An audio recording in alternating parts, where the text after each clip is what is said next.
Hello everybody and welcome to another video. So as promised yesterday, there were a bunch more questions I wanted to get from the previous episode, so we're going to be doing those here and a bunch from just yesterday. So let's jump in. First, two things I wanted to mention. Yes guys, GW2 cow. Cogs of War, that is exactly what I was going for when I sent the Char expansion. Wow, that's perfect! Oh my god, they have to choose that. Also, something I've been getting wrong, actually, taunt is supposedly not a condition at all. I do remember vaguely hearing about this a long time ago, and obviously it slipped out of my mind. It's not a condition, so when I've been mentioning condition duration affecting taunt, this actually won't be a thing. Probably smart for the devs to have done, considering how powerful taunt can be, so that's actually not going to be scaling. The number we see that the taunt applies is the number. So with that said, let's go straight into the question. So Mr. Nullish said, a question. In the trailer, we see Ritlock burn some vines to progress further into the jungle. This, as I understood, will be some sort of mastery skill for new players. I'm not sure whether that's confirmed or not, but it's definitely widely speculated at the moment. With Guild Wars 2's philosophy of everyone togetherness, I'm fearing that people will be able to tag along into areas that friends or party members already opened. Think like dungeons, where one person has the story mode, thus anyone in his party can join.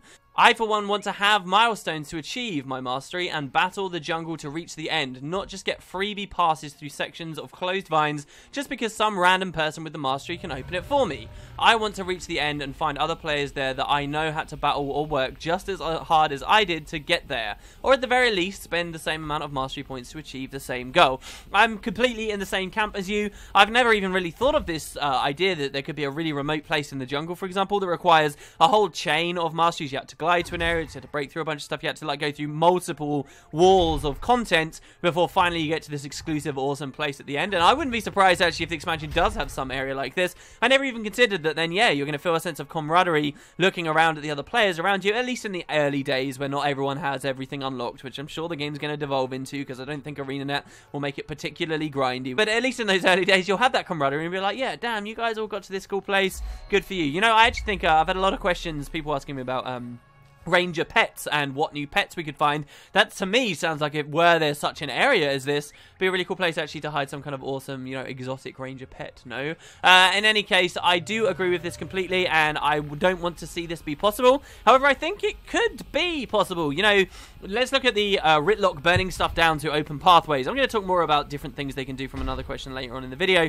but if we look at this example, why can't someone just burn it down and then everyone walks in behind them? Well, you can say, oh, well, then maybe they'll make it fake. You know, so my friend has the mastery points, he burns it down on his screen, on his client, he sees the vines get burned away, he sees a passageway open up and he gets to travel through. That's fine. However, on my screen, he just kind of walks through the wall and nothing gets burned away and I don't have access. Now, that's going to be a little bit immersion breaking. However, I would take the phasing approach over people getting freebies, certainly. But then that's still not enough, really, even if they were willing to do this weird immersion thing. Like, phasing's never totally clean. It's always kind of clunky with the way people end up implementing it. Look at other things like gliding, okay? And in particular, the big offender here are mesmers or the watchwork portals that are in the game. Why can't a mesmer, look at the example skill challenge we've already seen where you glide over to this branch. Why can't a mesmer drop a portal once he's at that skill challenge, waypoint back, walk somewhere nearby, drop another portal, and then basically ferry people through? This could be kind of an issue. It depends how prevalent the idea of gliding to places like this is going to be. And on the one hand, you can say, oh, this is really bad, I want to feel like everyone earns it, I don't want people to have freebies. On the other hand, though, I kind of have always liked in Guild Wars 2 this culture of people helping one another out in this way. I've talked to you guys before about how I miss the concept of running, which was very much a big thing in Guild Wars 1. Something you'd always be able to interact with the community and find people and team up and help one another out. And, you know, we already have this with jumping puzzles anyway. I have a friend who has their mesmer positioned right at the end of the very hardest, last lost coin in the giant silver waste jumping puzzle. That's like a real pain to get to. And whenever they want, they can log into their mesmer and they can port people through. And, you know, these are situations where we find players interacting with one another and talking to each other. And first and foremost, I think that is what Guild Wars 2 lacks. So maybe this will be a thing, and portals, mesmers portaling people around, watchwork portal devices are just going to be something we see. Maybe people do it for tips. Maybe you'll make a friend in one of these situations. I think it's okay as long as it is not too prevalent. If it's just every now and then, if it's for minor little things, then fine. Maybe people can help one another out. But I do hope ArenaNet account for the existence of portals in their design of bigger things. You know, if there's some huge distance that you have to glide at some point and it's supposed to be this big epic moment, I don't want to see a bunch of newbies come in that skip that entire thing, you know, skip the thrill of leveling that mastery up and finally maxing out and the thrill of actually doing the glide themselves. Instead, they just press F on a portal and end up going through. That would kind of suck. And I suppose there's going to be positions for many of the other masteries to give people these freebies. I think we're just going to see a lot of phasing, and hopefully they intelligently design the way this stuff is implemented. And while some may slip through the cracks, maybe that's okay. Next question is from Dark Souling, who says, will Rangers specialization make pets adults, and can they keep their names? I'm not really sure what you mean by make pets adults. It is an interesting topic, though. How will druids affect their pets? Greatest thing that I've heard of, because as we know that they will have their pets, is actually that druids will maybe have an elite, or the druid elite as it will be, will have some way of going into the minds of their pets and controlling them, manipulating them directly, you know, as we see in other MMOs. This would be pretty cool, though functionally, I have to say I don't know how useful that would be in the game, unless the pet gets, like, buffed massively, and in that case, maybe it would be really, really cool, actually, to be able to directly control the pet and use its skills exactly as you like, move away from your rangers, swap back to them at any time. I don't know, that could be kind of interesting. Aside from that, I do love in your question that you suggest the idea of them keeping their names. This is frustrating as all hell. For those of you who don't play rangers, when you equip a pet, you can name it if you like, and let's say I name my bear Mr. Fuzzy. Then I knock him out and I maybe equip a spider or something. When I go back to the bear later, he will just once again be known as Juvenile Bear. This sucks. Why can't he still be known as Mr. Fuzzy? I get it. Maybe it's a lot for them to remember on the servers, like to cache all that information, keep all of that information retained. But still, please let the Rangers remember at least a few of their pet names. Let us set just a few of them as permanent names at the very least. This would be cool. Maybe something we'll see for Heart of Thorns. Kind of one of those feature packy style things, though, at the same time. Of course, I think we'll be getting a lot of new pets. Already mentioned a little bit on maybe how we can acquire some of them. They could be kind of difficult, like we saw the Phoenix used to be back in GW1 and some of the other rare ones, the Rainbow Phoenix, for example. And I guess we can just look at the flora and fauna of the Maguma jungle to decide what those new pets would be. But actually, how the Druid will affect them beyond this mind control kind of element, I don't know. I don't think the idea of them growing or becoming more dangerous is necessarily something we'll see, or something I'm even an advocate for. Some guy called Dan says, hey WP, why don't you learn how to world versus world before you cast your all-knowing opinion on it? It's ridiculous you're influencing all these PvE pros when you don't have a clue what world versus world is about. I do try every time I talk about world versus world to say, look, I don't world versus world. People know this about me. The only reason you know that I don't world versus world is because I've told you that I don't world versus world. I try to be very clear whenever I'm talking about the game type that, hey, yeah, you know, my opinion isn't going to be that valuable. However, I do have opinions, and I do have my reasons for not world versus worlding that much, and I know why I don't like the game type that much. So if I ever do talk about it, I think there is some value there. Ultimately, though, these videos, they're just me talking. I am just a dude. I'm not going to be an expert on everything in the game, and you're going to have to accept that that's all I am, and it's really not a big deal. Next question is from Hissingen Wolf, who says, I really like your Necromancer there. What dagger skin is that? This is actually the Fractal Dagger, I believe. This Necromancer is so cool. I love the way she looks now. There's going to be a video, a build video, that is not an Elementalist going up on my channel pretty soon. I recorded something for Bootsband's build just today about the Necromancer, and I want to show you guys my take on it. The idea is this is supposed to be a vampire-y looking Necro. It actually had Orion weapons for a while, because I think they suit the theme very well. But ultimately, come on, Fractal Dagger, it's sort of rare. It's got an awesome trail, it's badass. Eventually I'll put the Fractal Dagger on there. Next question is from Irish Dog, who says, back during Season 2 of Living World, a mirror was told to us that reveals who is the proper king or queen of Kryta. Also, we know that the Bloodstones were sealed with the royal blood of King Doric. And, last, Morgemorth and one of the new maps are near the Bloodstone. So, do you think it's plausible that Morgemorth will kidnap Queen Jenna or a relative to open the Bloodstone to get to the magic sealed within? This is a great idea. I remember thinking this, like, plot thread way back when QandA was first. His billet was bought and he came into servitude of Countess Anise. He got close to the Queen. QandA, of course, is a Sylvari, vulnerable to Morgemorth.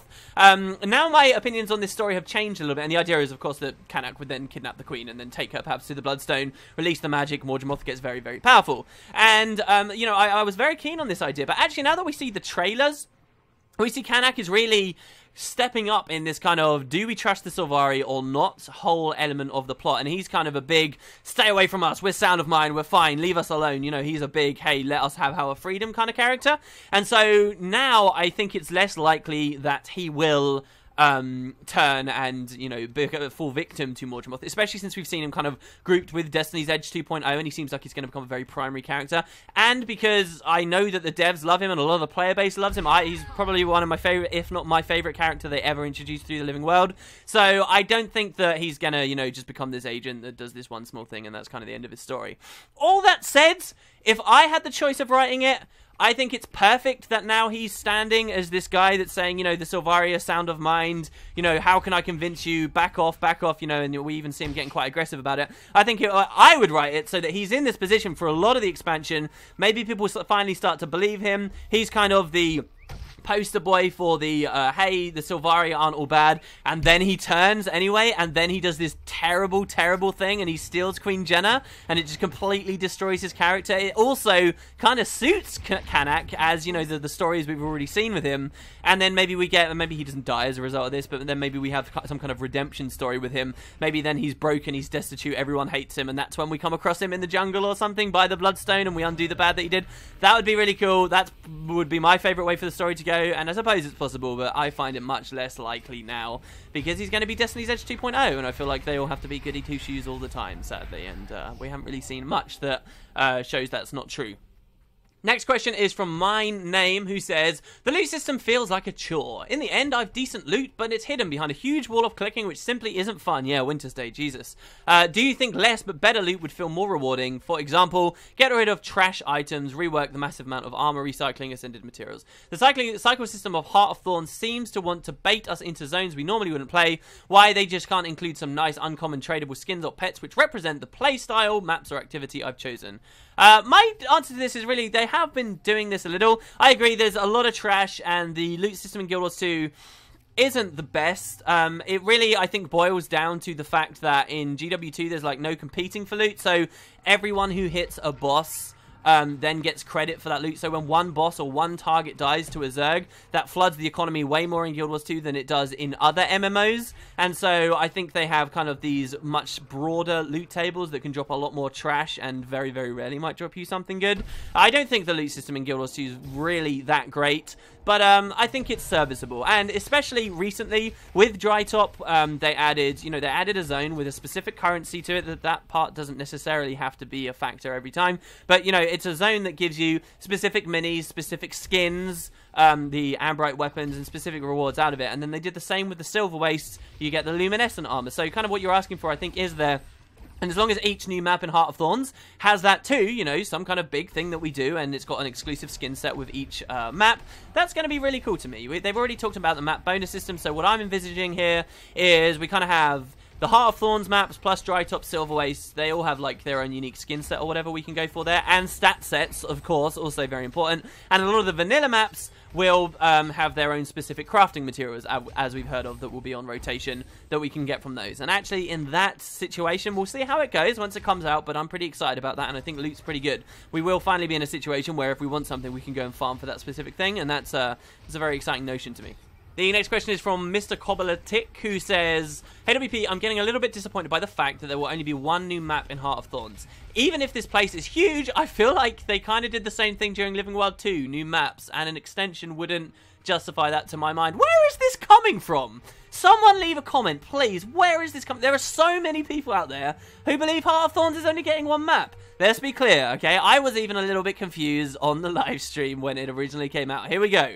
There is going to be one new region with Heart of Thorns. That is the Maguma Jungle. You are welcome to be disappointed about that, because, you know, you might think that there's not going to be enough variety. Maybe you desperately wanted to go to the Crystal Desert. Maybe you're looking at the fact there's tons of regions out there on the world map right now. You can be disappointed there. One region. I was disappointed. I am disappointed that it's only one region.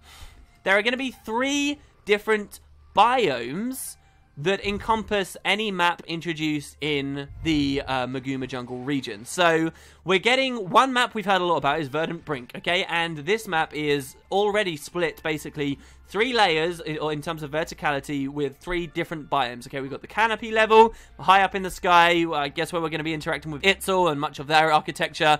Up in the tree branches, very jumping puzzly, I suppose. Lots of platforming, lots of gliding. Then we've got the kind of the ground level, which is maybe a little bit more dry, a little bit more craggy. Some of the areas we've already seen in some of the streams, like for example the adventure that we had. Maybe some ruins around there, especially in Verdant Brink. And then below that we have the underground, the jungle floor level, the overgrown dark areas, which we've seen nothing of so far. So those are the 3 biomes. We've already heard of 2 different maps. We've heard of Verdant Brink, and then we've heard of the second map that has the day-night cycle stuff going on with it. And there's probably going to be many more maps than that too. I would hope there's going to be at least 6 maps. I think 6 to 10 maps is where we can realistically expect. 10 new maps, 10 full-sized maps for the expansion would be fantastic to me, and my, you know, still within the realms of realism dream scenario. And that, of course, is going to be an awful lot of stuff, especially when you consider there's 3 biomes. So that's the way it's working. There's not just one map, it's just that there's one region of the world we're going to, which hopefully will still have a lot of variety in it, because even within one region, we see variety, and then each individual map here, too, is further going to be augmented by the fact there's 3 biomes. Hopefully that makes sense. Why do people think there's only one map? Is it just a region thing? In any case, next question comes from Lord Hog Fred, who says, question, GW2's crafting systems seems pretty lacking currently. So, would you like to see an overhaul to it? If so, what would you want? I don't know. I can tell you this. Crafting in Guild Wars 2, and I kind of like crafting in a great many games. Crafting in Guild Wars 2, I think, is the worst thing about the game. I cannot stand crafting. In particular, I cannot stand crafting to level my characters, and I could not stand crafting even just the 400 to 500 when they added Ascended crafting. I only just finished this with Huntsman about a week ago. I finally grit my teeth and bit down and finished it. I cannot stand it. It feels like an annoying, boring time sink, something I can't really do on my own. I cannot have any fun trying to figure out how to get from 400 to 500, for example, on my own. I just feel like I'm going to waste a ton of money if I do that, so I always end up resorting to looking at guides online, and the guide just tells me, buy this from the trading post, now buy this from the trading post, now buy this from the trading post, combine this with this, combine this with this, combine... It's boring. It's clicking through menus. It's waiting around to just finish some arbitrary milestone that's also costing me money, and there's a little bit of pressure and tension there that I might mess up accidentally with the discovery, and I'll cost myself even more money than I have to. What is fun about that at all? I really couldn't talk much at this point with how involved the crafting is with the rest of the game, the economy of the game, and how much effort they've put in. I really don't foresee them overhauling crafting at all. Crafting became a little bit more tolerable when they changed the UI, so we can actually dive through menus. So like now making your daily damask, for example, is pretty easy and pretty fun.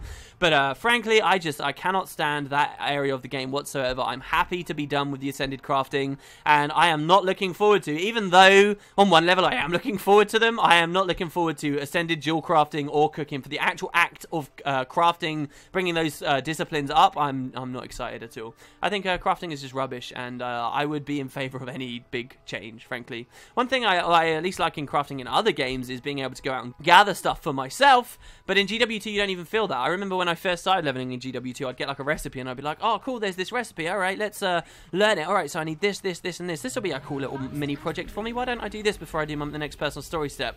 But then you immediately realise, oh, this is boring as all hell. What, I'm just supposed to grind on this one mob for ages and ages and ages?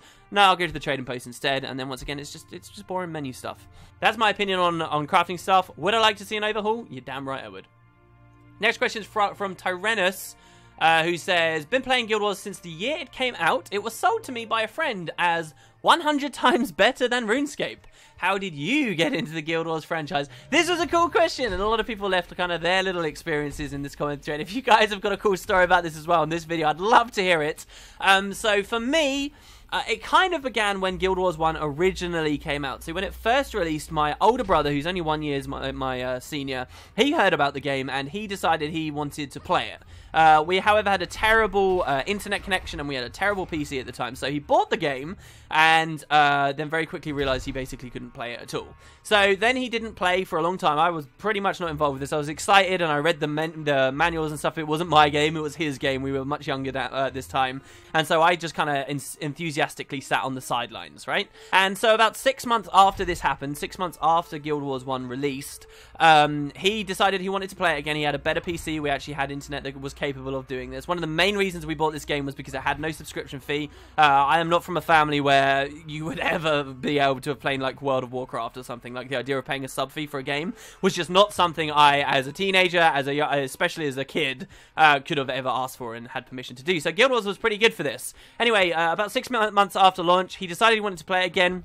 He bought a new account, so we kind of had this dead account for a long time that we'd totally forgotten about. And he played it. There was a character slot, though, that he didn't use. And every now and then he'd be like, hey, do you want to play this? So that was my first experience, really. I made a Mesmer/Monk. I remember how excited I was to play a Mesmer or a Monk, and I didn't know which one I wanted to be my primary. And I was practically shaking with anticipation to get in there. It just seemed so exciting and cool to me. Ended up going with the Mesmer primary, and that was my main for the next, like, 5 years, I suppose, that I really regularly played GW1.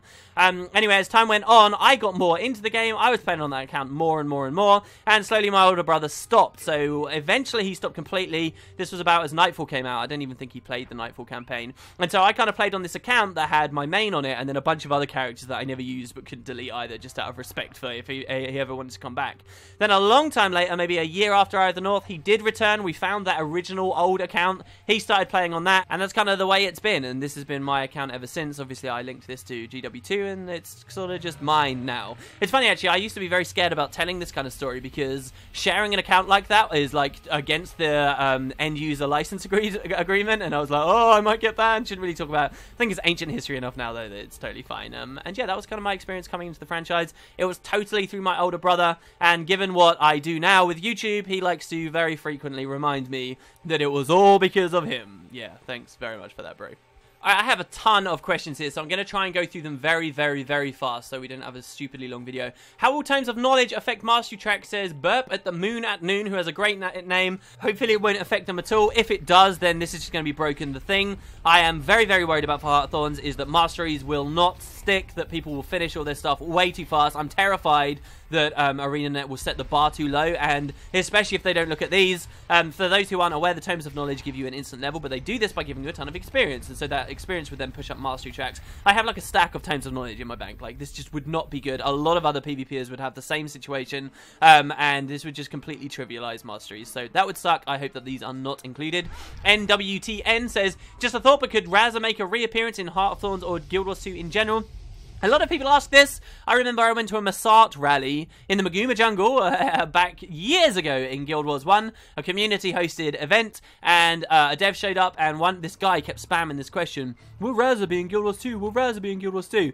And he kept ignoring it, and eventually the dev was like, we don't have any plans for this. This was years ago. I think it'd be cool if you returned any of those heroes like Ogden, who could potentially be ageless immortals at this point, just like Razza. Razza was a demon, for those of you guys who don't know, but kind of like an ally demon, really cool. A construct of the mists, and I would certainly like to see him reappear. Maybe he won't fit perfectly into Heart of Thorns, but one day in Guild Wars 2, I see it as a possibility. There's no law reason it couldn't happen.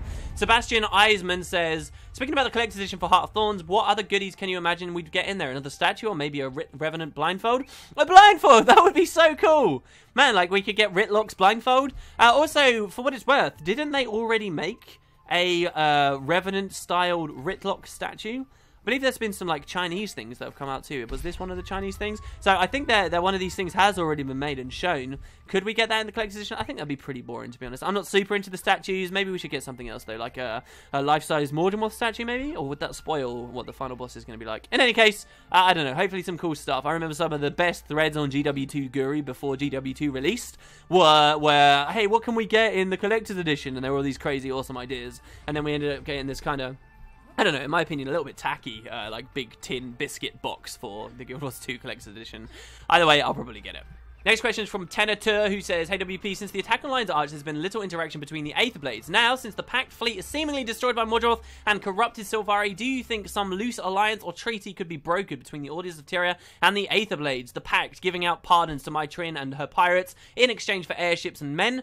I imagine the tension it would create between Lion's Arch and Divinity's Reach, both being cities attacked by Scarlet and the Aether Blades. I, for one, think this would add some real flavour to the story, much like the Healertron affair with Magnus the Bloody-Handed and the Seraph of DR. What are your thoughts?"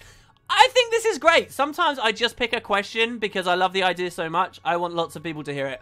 This would be fantastic. These guys are still out there, and I think Mytrin has the potential to become a really cool character now. No longer in the shadow of Scarlet, you know, her own woman with power, and this would be really cool. You know, currently they're hiding out there in the mists. Will they somehow have a connection to the Massart, perhaps, who are also, or the Exalted, maybe, as they're supposed to be called, as they, like, are hiding in the mist too? I don't know. This, they do have a place to come back into the story. And your idea for it? Phenomenal. Next question is another one of these. I just like the idea. Munchel says, "Hey, what do you think the weapon the Guardian will get will be?" I'm thinking Warhorn, which could add boons and or taunt.